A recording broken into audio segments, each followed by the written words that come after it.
Far away in the heart of the Pacific Ocean lies French Polynesia, an archipelago scattered across a sea as vast as Europe. Here, volcanic islands rise from turquoise lagoons, encircled by coral reefs glowing beneath the tropical sun. It's a region of breathtaking beauty, and the birthplace of one of nature's most coveted treasures, the pearl.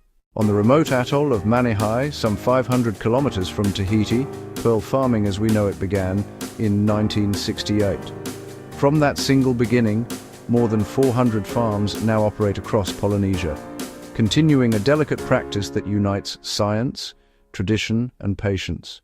The pearl's story begins with a mollusk, the oyster, a humble creature with a soft body shielded by two iridescent shells. As it filters seawater, the oyster gathers minerals that form nacre, the shimmering inner lining of its shell. When a tiny grain of material slips inside, the oyster responds the only way it knows how, by coating it, layer after layer, with nacre. Over months and years, those layers build into something remarkable, a natural pearl. But not all oysters are equal. Common oysters produce dull calcite, opaque and chalky. Yet in Polynesia, one rare species secretes aragonite, a mineral that stacks in perfect microscopic layers. These aligned crystals bend light, creating the mesmerizing play of colors known as orient, the living glow that gives the Tahitian pearl its soul. For centuries, pearls symbolized wealth, purity, and power. Renaissance kings and queens wore them by the thousands, sewn into gowns and crowns. But as natural pearl banks vanished, a new art emerged: perliculture, the science of cultivating pearls in harmony with the sea. Within the calm lagoons, farmers suspend collectors deep below the surface. Tiny oyster larvae drift with the currents until they find these shelters and attach. For 2 years, they grow in the lagoon's rhythm, cleaned, protected, and nurtured. Only when they reach maturity, around age 3, are they ready for the grafting ritual. This is pearl farming's most delicate operation. A skilled grafter opens each oyster and inserts 2 elements: a nucleus, a perfect bead carved from Mississippi freshwater shells, and a graft, a sliver of living tissue from a donor oyster. Placed together inside the pearl pocket, these 2 pieces ignite the formation of nacre.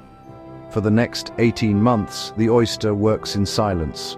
Layer by layer, hour by hour, it coats the bead in liquid nacre, building a luminous sphere of light and color. Yet, not every oyster succeeds. Out of 100 grafted, only 40 yield marketable pearls. The rest may reject the nucleus, perish, or form wild nacreous masses known as keshi, pure nacre without a core, prized for their organic beauty. Still, this art sustains thousands across French Polynesia. Pearl farming is now the island's second largest industry after tourism. For remote communities in the Tuamotu and Gambia archipelagos, it's more than a livelihood. It's a lifeline, connecting them to ancestral waters and future generations. Every harvested pearl is inspected with scientific precision. Technicians measure nacre thickness using X-rays, evaluate surface quality, and classify luster. Only pearls with a nacre layer of at least 0.8 millimeters earn certification. The finest, Category A, possess flawless surfaces and a mirror-like glow. Each pearl reflects the lagoon it came from, its light, its minerals, its motion. In laboratories, researchers now map oyster genetics to predict nacre, color, and quality. Through selective breeding, they're able to coax rare hues: deep green, silvery gray, even cherry rose and chocolate. From ocean depths to jeweled necklines, the journey of a pearl is one of transformation. A simple grain becomes a symbol of beauty, shaped by patience, nature, and human care.